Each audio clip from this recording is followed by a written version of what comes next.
CJ제일제당 2022년도 실적을 스루풋 회계로 분석하고 매출까지 예측해 보는 것으로 진행하겠습니다. 매출은 15.4%, 영업이익은 36.4%가 증가했습니다. 그리고 가공비 배부 재고자산 회전율이 8.7회전으로 산출됩니다. 성과가 낮아졌습니다. 구독, 좋아요는 제게 큰 힘이 되겠고요. 그리고 1.5배속을 보시기 바랍니다. 위에 STAG라고 한번 좀 상징적인 그 스루풋 회계의 기능을 좀 설정해 봤습니다. Sustainable Throughput Accounting Goal 해가지고 지속 가능한 스루풋 회계 목표 뭐 이렇게 좀 얘기해 볼 수 있겠죠. 그것은 뭐 많지도 않습니다. 재고자산 매출원가 회계 투명성 그거 하고 그 다음에 재고 회전율의 선택과 집중을 하는 것이 꼴이 되겠습니다. 네. 홍보용으로 비교를 해본 거고요. 날씬 회계가 스루풋 회계다. 그 다음에 이 스루풋 세계로 전환하는 노하우를 이렇게 설명을 했습니다. 참고하시고요. 그리고 요걸 조금 더 정리를 했는데 총 제조 비용은 제가 그 산출하는 방법은 매출원가 더하기 재고자산의 변동, 그거는 이제 기말 재고에서 기초 재고를 빼는 건데, 순서적으로 얘기하면 매출원가에서 기말 재고를 더하고 기초 재고를 빼도 되고, 하지만은 그 재고자산 명세에 의해서 기말 재고 빼기 기초 재고를 하게 되면은 거기다가 매출원가를 더해버리면은 그게 총 제조 비용이 되겠습니다. 그런데 총 제조 비용이라는 게 제조 원가라고도 얘기할 수 있는 건데요. 그것은 말하자면은 그 역산이 아니고 그냥 발생된 순서대로 한다면은 투입 재료비, 그러니까 생산에 투입한 그 재료비 더하기 가공비가 총 제조 비용이 되겠습니다. 요게 일치하지 않으면은 문제가 있는 거죠. 원가 회계 손익으로서 매출이 7조 8천억 원대로 15.4% 증가했는데 가공비 배부 재고 자산이 30.4% 증가했습니다. 원가 회계는 재고 이익이 나니까는 좋을지 몰라도 이것은 바람직하지 않은 내용입니다. 재고 부담 비용 등을 다 원가로 넘김으로 인해 가지고 궁극적으로 재고의 증가는 인플레의 요인도 내포하고 있다. 이렇게 저는 해석을 합니다. 판매 관리비 8.2% 증가해서 영업이익은 32.6%가 증가한 것으로 원가 회계는 결산이 됐습니다. 원가 생산성이 0.01포인트 정도 상승된 것으로 산출이 됩니다. 스루풋 분석 결과를 미리 말씀드리면은 매출에 비례하는 매출 재료비는 4조 4천억 원대로서 19.9%, 20%가 증가했습니다. 매출은 15.4%뿐이 증가를 안 했죠. 이거로 봐서 이 제일제당이 무슨 밀가루하고 그다음에 뭐 설탕 이런 걸 하는 데니까 제가 기억하기로는 뭐 딴 것도 하지만은 원재료가가 상승했을 것이며 원재료 가격 상승률보다 판매 가격은 상대적으로 낮게 인상되었다고 1차 추론을 해 볼 수 있겠습니다. 그래서 매출에 따른 스루풋률은 2.1%가 하락했어요. 마진율이 떨어졌다는 얘기가 되겠죠. 그 다음에 운영비용은 7.5% 증가했습니다. 그래서 TOE 생산성 0.03포인트 상승했고요. 영업이익은 3,720억 원으로서 36.4%가 증가했습니다. 그러나 원가회계 영업이익보다는 330억 원이 적은 수치입니다. 이것은 가공비 배부 재고자산이 증가했기 때문입니다. 재고자산 내역을 보면은 WCAI 가공비 배부 재고자산이 1,512억 원이 증가를 했습니다. 요거에다가 가공 비율을 곱하면은 그것이 이제 그 원가 회계 영업이익가구의 차이가 되겠죠. 그래서 이 재고가 증가한 거기 때문에 원가 회계는 재고 이익이 증가하지만은 슬롯은 그것을 제거해서 보여준다. 이렇게 말씀드릴 수 있겠습니다. 비용의 성격적 분류 내용, 이 매출원가 더하기 판매관리비의 그 전체적인 합을 MC 매출원가 재료비와 운영비용으로 두 가지로 크게 디커플링 해서 산출을 합니다. MC 매출원가 재료비가 20.1%가 증가했고요. 운영비용은 7.5%가 증가했습니다. 여기에 원재료 및 상품 매입액이라고 B에 표현되어 있으면은 이 재고자산의 변동 범위는 전체 재고자산이다. 이렇게 이제 인식하시면 되겠습니다. 아까 그 총 제조비용이란 것이 투입 이 재료비라고 얘기를 했는데 이 회사가 이 원재료 매입액으로 하면은 총 제조비용이 어긋나게 되겠죠. 그래서 이 말하자면은 저는 이 원재료의 그 사용액으로 표현해야 된다. 그렇게 될 경우에는 재고자산의 변동 범위가 달라져야 되는 거고요. 그건 뒷장에서 또 좀 서술을 하도록 하겠습니다. 그리고 가공 비율은 그 운영 비용에서 판매 관리비를 빼면은 그게 공장의 이 가공비가 되겠습니다. 1조 2천억 원대로서 6.4% 금액상 증가했습니다만 이 총 제조 비용에 비해서는 2.1%가 하락을 했습니다. 따라서 원재료 가격이 상승을 했겠구나 이렇게 되겠습니다. 회사의 비성분 데이터로는 합리적인 제조원가를 산출할 수 없다. 왜냐하면 원재료 매입액에다가 가공비를 더할 수밖에 없기 때문에 그렇습니다.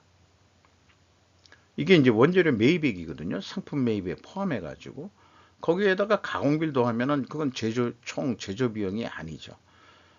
이렇게 되겠습니다. 그리고 지금 얘기한 대로 수입 원재료 가격도 상승을 했을 거라고 2차 추론을 할 수 있겠습니다. 총 제조 비용은 이 매출원가에서 아까 말씀드린 대로 재고자산의 변동액을 집어넣어 가지고 총 제조 비용을 산출합니다. 그럼 재고자산 변동에 대해서 조금 그동안에 구두로 많이 말씀을 드렸는데 한번 정리를 해 봤어요. 기준일은 가공비가 배부되는 제품, 반제품, 제공품, 부산물도 들어갈 수 있고요. 편의상 삼성전자도 그렇습니다만 상품 및 제품 이렇게 표현을 하거든요. 편의상 상품도 포함시킵니다. 그리고 기준 2는 모든 재고자산, 전체 재고자산을 범위로 하고요. 기준 3은 모든 재고자산에서 미착분만 뺀 거. 요게 왜 그런 기준을 만들었는지 모르지만 아직 들어오지도 않는 물건을 어떻게 원가에 넣겠냐 이런 거겠지만은 전체 재고자산 자체가 모순인데 그렇게 흔들 모순 속에서 또 모순을 만들어내는 거 외에는 안 되겠습니다. 제가 이렇게 그 역사적인 그런 해석을 해보면서 왜 이제 이런 식으로 재고자산의 변동범위 기준이 제각각이 됐을까 이런 생각도 해봤고 그걸 좀 말로 정리를 했습니다. 그래서 결론적으로 얘기하면은 기준 1을 제외한 것은 이제는 분식회계라고 정의하고자 합니다. 왜 그러냐면은 다른 것들은 총 제조비용 산출을 왜곡하기 때문에 그렇습니다. 그래서 재고자산 매출원가 회계 투명성 3단계 검증 3단계를 하면은 여기 이 PQ 총 제조비용의 차이가 있죠. 이것은 또 PQ 생산 재료비 차이액하고도 같은 금액이 나오고요. 그러면은 이 회사는 비성분 재고자산의 변동액이 전체 재고자산액이니까 가공비 배부 재고자산의 증감액을 가감하면은 일치를 합니다. 그런데 총 제조비용만큼이나 매출원가를 감소시켜 원가 영업이익이 더 나오게 하는 역할을 하게 됩니다. 전체 재고자산이 일반적으로 재고가 증가하기 때문에 영업이익이 더 나오게 만들게 되겠어요. 이 3단계 여기 갭이 있는데 이 갭이 무엇인지는 합리적으로 추적할 방도가 없습니다. 현금 흐름표가 또 안 맞네요. CJ 제일제당이 이 금액이 무엇인지 저 수준으로는 뭔가 가늠하기도 좀 어렵겠습니다. 제가 한마디로 불투명하다, 저는 그렇게 또 얘기를 할 수 있겠고요.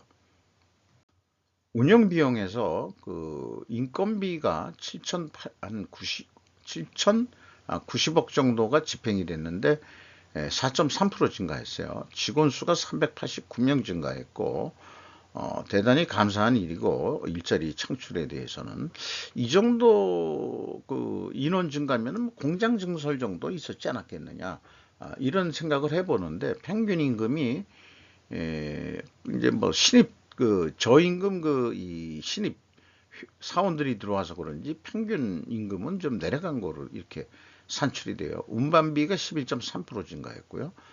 지급 수수료가 4.4% 증가했고, 포장 재료비가 있네요. 그 7.6% 증가했습니다.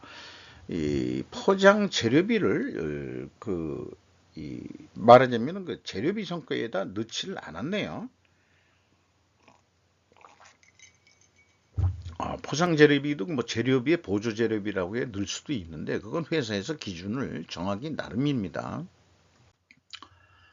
경영평가지표로서 재고 회전율이 8.7회전으로 떨어졌습니다. 그리고 수르푼율도 떨어지고요. 이렇게 동일 방향으로 떨어지면은 일단은 투명회계 가정을 하는데, 이것을 입증하려고 그러면 원재료 가격 상승과 판매 가격 상대적 하락으로 입증해야 될 것입니다. 그리고 총 자산 회전율이 일이 아직 못 되고 있는데, 본인들의 어떤 역량을 아직 10분 발휘를 못하고 있다, 이렇게 좀 말씀드릴 수 있겠어요.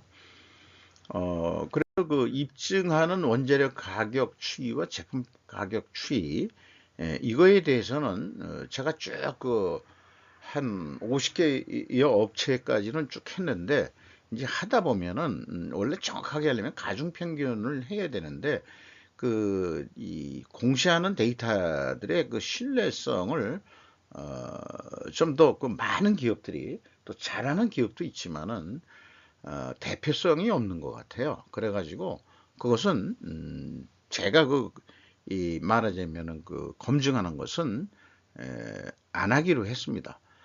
입증 책임은 회사에 있는 거지 분석자가 할 사항은 아니다, 이렇게 생각해 주시기 바랍니다.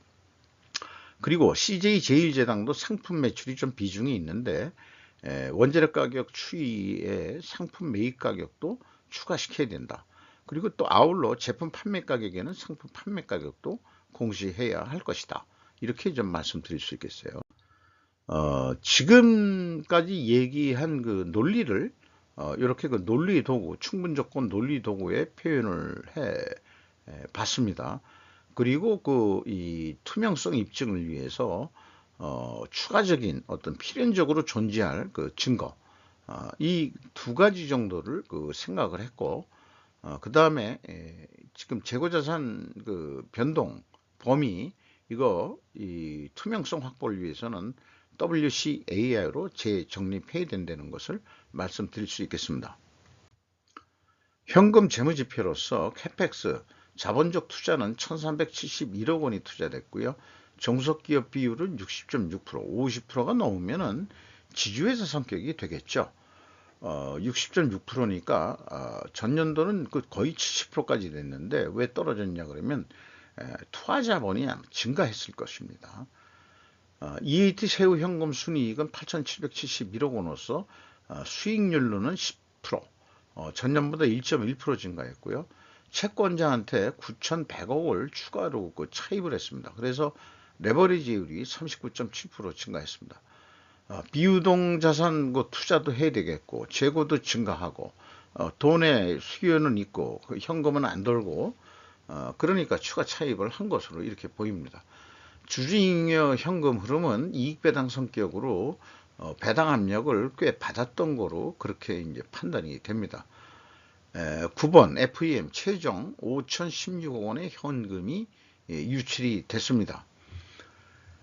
12일 날 이 현금 버퍼율은 4.96%, 전년보다는 그래도 좀 올라갔습니다만은 2020년에 비해서는 한 반 정도, 한 자리 숫자 가지고는 좀 이 현금 유동성이 좋다고 볼 수는 없을 것 같아요.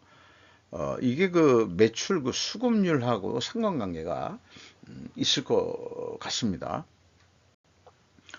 이익 잉여금률은 230.7%로 9.9%가 상승했습니다. 2022년도 실적을 가지고 2023년도 연간 매출액을 예측해 보면은 한 9조 6천억 원 정도 하지 않겠느냐.